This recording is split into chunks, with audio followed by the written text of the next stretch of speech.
Tá bom, Sodak? Daqui a pouco você volta. Um homem armado com uma faca feriu 2 pessoas hoje de manhã no escritório da Embasa, em Vitória da Conquista.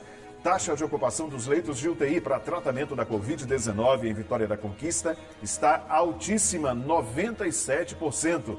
O comércio de Vitória da Conquista voltou a abrir nos fins de semana. Começou hoje a campanha de vacinação contra a gripe. Esse ano o Ministério da Saúde mudou a ordem de vacinação dos grupos prioritários. E o Domingo da Misericórdia. Igrejas católicas de todo o Brasil bateram os sinos em solidariedade às vítimas da Covid-19.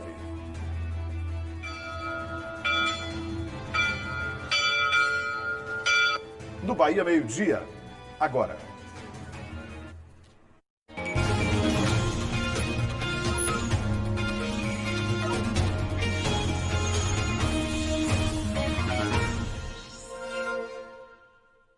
Doze horas e 1 minuto, boa tarde para todo mundo, obrigado pela audiência, bem-vindo à edição regional do Bahia Meio-Dia e que nós tenhamos uma semana tranquila, né? Quem é motorista deve ficar atento a algumas alterações no Código de Trânsito Brasileiro. Tem alterações na validade da carteira de habilitação, também nas penalidades por algumas infrações e para quem usa a cadeirinha para crianças. E tem mudanças também para os motociclistas. As alterações no Código de Trânsito Brasileiro começam a valer a partir de hoje. As principais mudanças estão na validade da CNH, pontuação, penalidade para motorista infrator e o uso de cadeirinhas. A partir de agora, pela nova lei de trânsito, os motoristas devem ficar atentos aos novos prazos de renovação da Carteira Nacional de Habilitação, ao número de pontos que podem gerar suspensão de dirigir e a punição de quem causa morte ao dirigir um veículo alcoolizado ou ter usado drogas. As novas regras proíbem que condutores condenados por homicídio culposo ou lesão corporal ao dirigir sob efeito de álcool ou outro psicoativo tenham pena de prisão convertida em pena alternativa. Antes, o cidadão que praticava lesão culposa ou então até homicídio culposo na direção do veículo sob influência de álcool, ele poderia até ter sua pena convertida. Hoje não mais. Hoje é pena de restrição de liberdade. Então isso aí endurece ainda mais essa lei. Sobre a CNH, a validade mudou. Passou de 5 para 10 anos para motoristas com menos de 50 anos de idade. 5 anos para motoristas com idade igual ou superior a 50 anos e inferior a 70. E 3 anos para motoristas com idade igual ou superior a 70 anos. Em relação à pontuação, a nova lei estabelece até 40 pontos em 12 meses, mas desde que não haja infrações gravíssimas. Vai funcionar assim. O condutor será suspenso com 20 pontos se tiver cometido 2 ou mais infrações gravíssimas, com 30 pontos se tiver uma infração gravíssima e com 40 pontos se não tiver cometido infração gravíssima, no período de 12 meses. Os motoristas profissionais terão documento suspenso com 40 pontos, independente da natureza das infrações. Essa regra atinge motoristas de ônibus ou caminhões, taxistas, motoristas de aplicativo ou mototaxistas. Se esses condutores participarem de curso preventivo de reciclagem, ao atingir 30 pontos em 12 meses, toda a pontuação será zerada. Aumenta a pontuação, só que com o aumento da fiscalização também, a rigidez para a imposição dessa pontuação vai ser maior. Com as novas regras, o uso de cadeirinhas no banco traseiro passa a ser obrigatório para crianças com idade inferior a 10 anos, que não tenham atingido 1,45 m de altura. Para motociclistas, a nova lei restringe a circulação de crianças na garupa das motos. Antes a idade mínima era 7 anos, hoje a idade mínima para se transportar uma criança na motocicleta é de 10 anos. E o que os motoristas acharam das mudanças? É um tempo mais para poder renovar a habilitação. 10 anos eu acho muito tempo para que não tenha nada mudado aí. Mas, por outro lado, tem o uso das escolas com relação aos valores, que também é alto, então acaba meio que balanceando. É uma mudança que endurece muitos pontos da lei e afrouxa em outros. Um deles é o prazo para a renovação da carteira de habilitação. Quem for tirar a CNH ou renovar a partir de agora, o prazo é de 10 anos. E os críticos têm apontado um tempo muito grande, não é? Em 10 anos, muita coisa pode mudar na vida de uma pessoa. Vamos, então, aguardar aí para ver o resultado disso tudo, né? As consequências. Gente, uma pessoa ficou ferida num acidente no início da noite de ontem na Avenida Brumado, perto do cruzamento com a Avenida Jequié, em Vitória da Conquista. Segundo a polícia, testemunhas disseram que o motorista de um carro teria tentado desviar de alguns pedestres. Aí ele perdeu o controle do veículo e acabou batendo no muro de um imóvel e em outro carro que estava estacionado no local. Com o impacto da batida, o carro estacionado acabou tombando.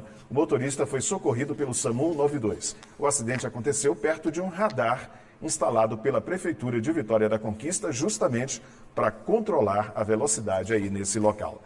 Hoje pela manhã, um homem entrou no escritório da Embasa, aqui em Vitória da Conquista, e esfaqueou 2 pessoas. A gente vai saber como é que foi essa situação agora. Edson Nunes está em frente ao escritório da Embasa, em Vitória da Conquista, e tem essas informações para a gente agora.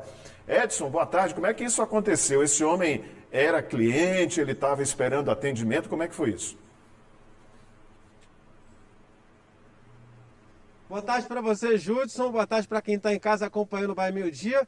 Ele era um cliente que veio tirar uma satisfação, reclamação junto à Embasa. Ele queria a religação de uma água em sua residência. A informação que eu tive junto ao funcionário é que ele esteve aqui na última sexta-feira e hoje retornou ao prédio da Embasa, onde funciona o escritório da Embasa, para fazer ameaças aos funcionários. Chegou com uma faca. O vigilante tentou conter esse homem, esse suspeito, chegou transtornado, bem surtado com essa situação e acabou sendo ferido na mão. Ele teve a mão cortada por esse homem. Ele acabou indo para outros locais desse prédio, quebrando portas de vidro e aí ferindo também um chefe de atendimento, que foi ferido aí no abdômen, ferimentos gravíssimos. Ele foi atendido pelo SAMU, os 2 foram levados para o hospital. Esse chefe de atendimento que teve ferimentos mais profundos está passando por cirurgia, o estado de saúde dos 2 é estável nesse momento. Esse suspeito só foi contido após a chegada da Polícia Militar. Policiais militares do PETO estiveram aqui e fizeram a prisão em flagrante desse suspeito. Segundo testemunho, a gente ouviu funcionários aqui que estavam muito apreensivos e não puderam gravar entrevista, óbvio, somente a assessoria da Embasa que pode falar e pessoas que podem falar pela instituição, que disseram para mim que é o seguinte: houve muita correria, houve muito medo, muita apreensão. Era por volta das 9 horas da manhã, as pessoas estavam naquela rotina de começo de semana, tudo corria tranquilamente, quando de repente esse homem chegou aí na Embasa, chegou com a faca ameaçando, queria ferir o gerente local da Embasa e aí foi entrando nas salas da Embasa. Os seguranças tentaram impedir e quem esteve na frente dele acabou sendo ferido com essa faca. Graças a Deus, esse homem foi preso em flagrante, ele foi levado para o DISEP e, claro, vai responder também agora por esse atentado, Judson. Isso, Edson, tentativa de homicídio, né? Imagina os momentos de terror aí no escritório da Embasa, em Vitória da Conquista. O Edson Nunes preparou também uma reportagem para o BATV com outras informações e qualquer novidade ele volta aqui ainda no Bahia Meio Dia trazendo para a gente. Mas eu ainda te chamo para a gente falar sobre outro assunto daqui a pouco, Edson.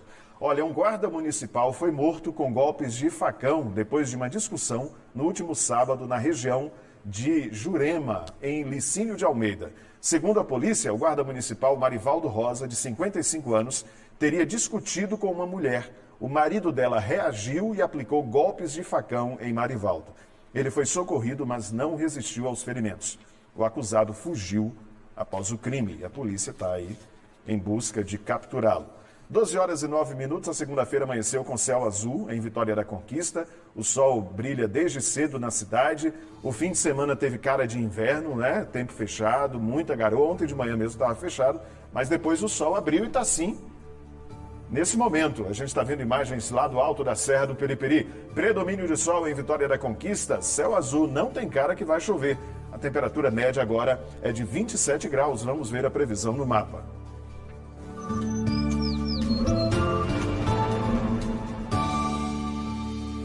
A tarde segue com o tempo firme. Em Vitória da Conquista, a mínima fica em 16 e a máxima em 28 graus. Amanhã, predomínio de sol e sem previsão de chuva. A variação da temperatura é a mesma, entre 16 e 28 graus. A quarta-feira amanhece com sol, mas as nuvens aumentam e pode ter pancadas de chuva a qualquer hora. Mínima de 15 e máxima de 27 graus. Foi sepultado ontem no cemitério de São Lázaro, em Jequié, o corpo do médico conquistense José Henrique Garcia Padre, de 62 anos. Ele ficou internado por 58 dias no Hospital SAMUR, tratando sequelas deixadas pela Covid-19, mas não resistiu. José Henrique foi secretário de Saúde dos governos de José Pedral Sampaio e de Murilo Mármore, em Vitória da Conquista, diretor da 20ª DIRES, médico do Esporte Clube Serrano e atualmente trabalhava como médico em Jequié, Vitória da Conquista e Brumado. Ele se destacou também em trabalhos voluntários. Há 20 anos, Dr. José Henrique residia em Jequié. Ele deixa esposa e 5 filhas do primeiro casamento. A Prefeitura Municipal e a Câmara de Vereadores de Vitória da Conquista divulgaram nota de pesar pelo falecimento de Dr. Zé Henrique, uma pessoa muito querida na região. A família e amigos, os nossos sentimentos. 2 mortes por Covid-19 foram confirmadas no fim de semana em Vitória da Conquista. Um homem de 80 anos, morador do bairro Alto Marom, e uma mulher de 48 anos, moradora do bairro Candeias. Vitória da Conquista chega a 384 pessoas que perderam a vida para essa doença terrível. 115 casos foram confirmados no fim de semana. 425 pessoas estão em recuperação. A taxa de ocupação de leitos de UTI em Vitória da Conquista está altíssima. 97% dos leitos estão ocupados. São apenas 2 disponíveis no município. Traduzindo, só tem 2 leitos de UTI disponíveis para tratamento de Covid-19 aqui no município, que é uma situação muito preocupante. A repórter Ariela Bonfim tem mais informações. Boa tarde, Ari. Oi, Judson, boa tarde para todo mundo que acompanha a gente. É isso mesmo, olha, a situação de Vitória da Conquista continua delicada. Desde janeiro desse ano, a nossa taxa de ocupação de leitos de UTI está sempre acima de 80%. E ontem, segundo a Secretaria de Saúde do Estado, Vitória da Conquista atingiu a marca de ocupação de 97% dos leitos de UTI. Isso significa que dos 70 leitos disponíveis para tratamento de pacientes com a Covid, 68 estão ocupados. A gente lembra que Vitória da Conquista possui 3 hospitais com esses leitos de UTI para pacientes com a Covid, o Hospital Geral, de onde a gente fala, o São Vicente e também o Hospital de Clínicas. Só para vocês terem uma ideia, aqui no Hospital Geral são 40 leitos de UTI para pacientes com a Covid, 39 estão ocupados, ou seja, só resta uma vaga. No Hospital de Clínicas de Conquista a situação é a mesma. Dos 20 leitos disponíveis, 19 estão ocupados, só resta também uma vaga. E no Hospital São Vicente, todos os 10 leitos estão ocupados, ou seja, 100% de ocupação por lá. A gente lembra também que Vitória da Conquista recebe pacientes de outras 29 cidades aqui da região, além do norte de Minas. E 66% dos pacientes internados, ou seja, 2/3, são pacientes de outros municípios. A taxa de ocupação dos leitos clínicos também é alta aqui no município, 69%. Dos 78 leitos clínicos disponíveis, 54 estão ocupados. A gente lembra que do início da pandemia até agora já foram confirmados 24.281 casos de Covid, 425 casos estão ativos no momento. Felizmente, 23.472 pessoas já se recuperaram da Covid, 2.032 aguardam o resultado e já foram notificados até o momento 384 mortes. Essas são as informações que eu tenho. Eu volto contigo aí no estúdio, Judson. Pois é, Ariela, um número triste, né? Cada dia a gente vai divulgando mais números, mais mortes, e que isso não cauterize o nosso coração, digamos assim, que a gente não fique insensível, né? Não são números, são vidas perdidas, são famílias enlutadas. Em Jequié foram 4 mortes por Covid confirmadas no fim de semana. Uma mulher de 84 anos, moradora do bairro Joaquim Romão, uma mulher de 63 anos, moradora do bairro São José, um homem de 53 anos do Jequiézinho e uma mulher de 74 anos, moradora da Fazenda Velha. 269 vidas já foram perdidas em Jequié por causa da Covid-19. 136 casos foram confirmados no fim de semana. 579 pessoas estão em recuperação. A taxa de ocupação de leitos de UTI está em 97%. A mesma situação aqui de Vitória da Conquista. Número altíssimo, é muito preocupante. A primeira dose da vacina foi aplicada em 25.839 pessoas. A segunda dose em 6.524 pessoas. E segue em Jequié hoje e amanhã a vacinação de pessoas com idade a partir de 60 anos. Locais de vacinação, drive-thru no estádio Valdomiro Borges, lá no Mandacaru, e também no aeroporto para o público de idosos, das 8 da manhã à 1 da tarde. Na central de vacinação, no auditório do antigo Colégio Modelo Luiz Eduardo Magalhães, a vacinação para os idosos das 8 da manhã às 5 da tarde. E no anfiteatro Manuel Sarmento, na UESB, para os trabalhadores da saúde e profissionais das forças de segurança, dentro do perfil prioritário, das 9 da manhã às 4 horas da tarde. Em Vitória da Conquista, a aplicação da primeira dose contra a Covid-19 está suspensa porque a vacina acabou na última sexta-feira. Desde sábado, a vacina segue apenas para quem vai tomar a segunda dose, na quadra da Fainor e no drive-thru montado na sede do comando da Polícia Militar lá no bairro Cadija. Até o último vacinômetro, divulgado pela Secretaria de Saúde na sexta-feira, já foram vacinadas 44.380 pessoas. 8.582 já receberam a segunda dose. E começou hoje a campanha de vacinação contra a gripe. Esse ano, o Ministério da Saúde mudou a ordem de vacinação dos grupos prioritários para não chocar com a vacinação contra a Covid-19. Os detalhes ao vivo com o repórter Edson Nunes, que volta agora com a gente aqui direto da pracinha do Gil. Edson, quem deve ser vacinado nesse primeiro momento contra a gripe? Então, Judson, quem deve ser vacinado nesse primeiro momento, nessa primeira fase de campanha de imunização contra a gripe, contra o vírus da influenza, são crianças, gestantes, mulheres pós-parto, povos indígenas e também trabalhadores da saúde. Percebam aí que é uma diferença de campanhas anteriores, quando os idosos eram vacinados primeiro. Mas agora eu vou conversar então com a diretora de Vigilância em Saúde do município, Ana Maria Ferraz, para esclarecer essas novidades desse ano da campanha de imunização contra a gripe. Diretora, muito boa tarde para você. Há uma diferença aí nesse ano em relação à campanha de imunização contra a gripe. Exatamente. Boa tarde a todos. O Ministério veio com essa proposta, em colocar os idosos um pouco mais para frente nessa campanha contra a influenza, exatamente para não chocar com a administração da vacina contra a Covid, uma vez que esta é a preferência do momento frente à nossa situação epidemiológica em todo o país. Então, trabalharemos primeiramente com este público de crianças, gestantes, puérperas, trabalhadores de saúde e indígenas. Importante ressaltar que os adultos que já receberam a vacina contra a Covid, principalmente os trabalhadores de saúde, compareçam para receber sua dose de influenza com o cartão em mãos, para a equipe estar verificando há quanto tempo ele recebeu a vacina contra a Covid, seja a primeira ou a segunda dose, para estar fazendo essa diferenciação de intervalo entre as vacinas, que é 14 dias.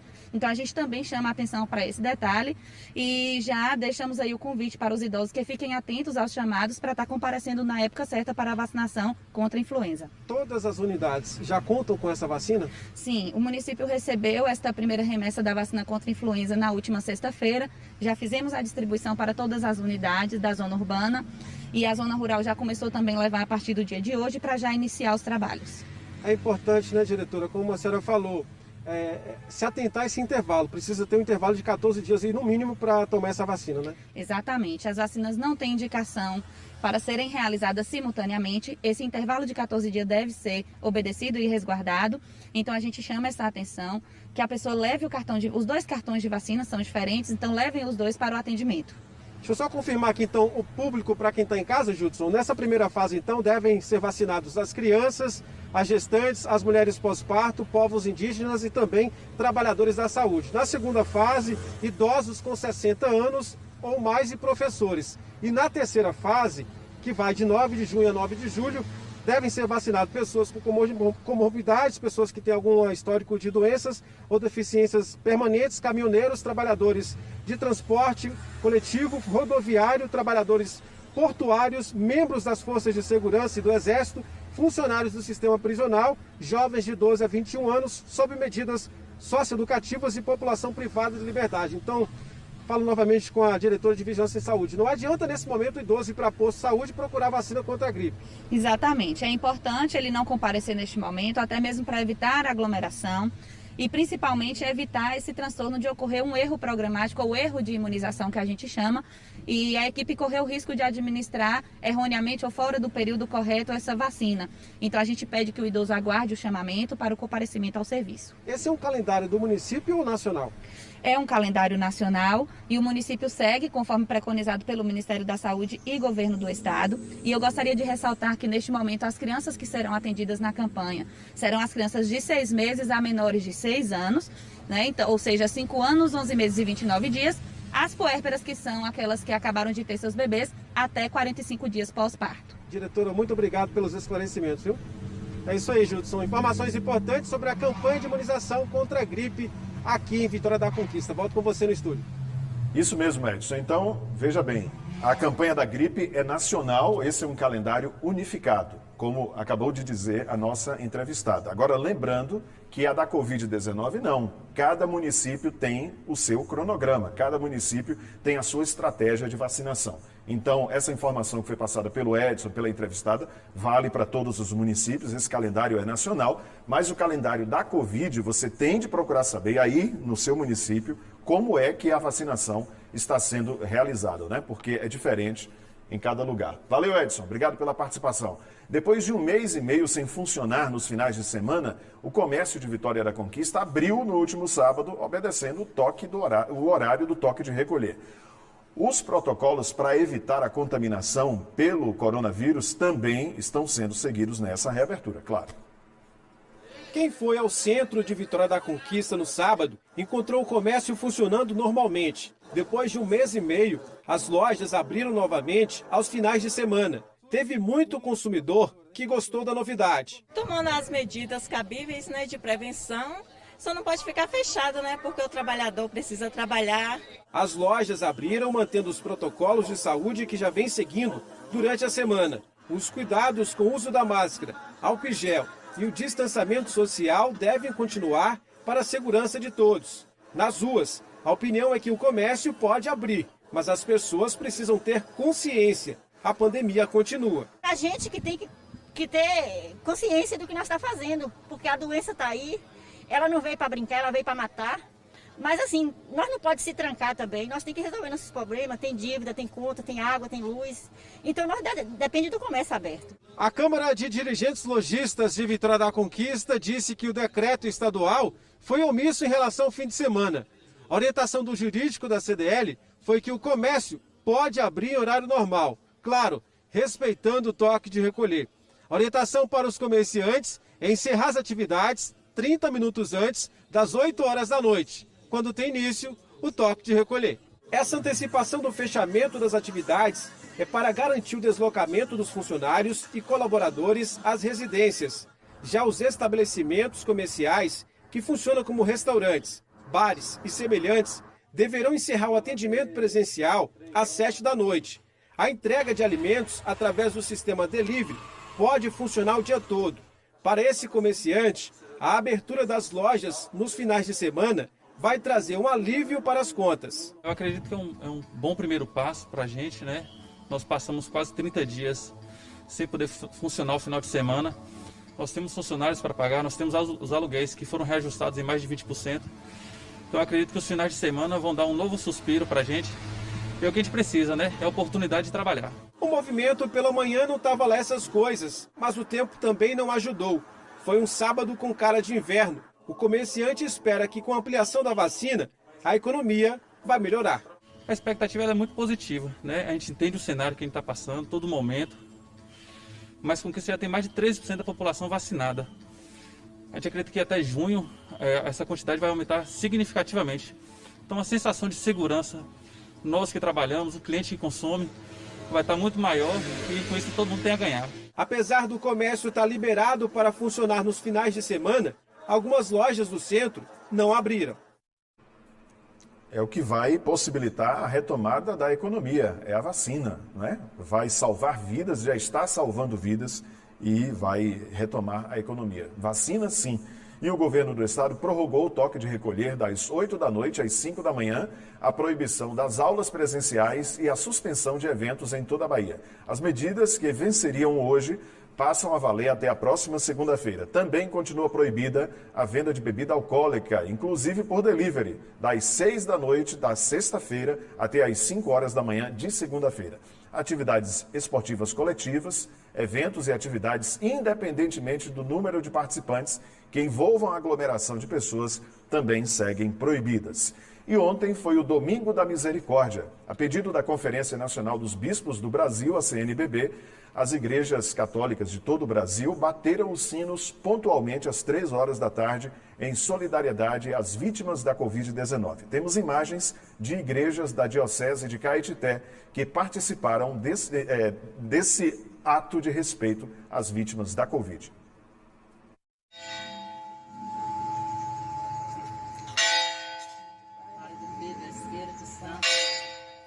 Pai nosso que estais no céu.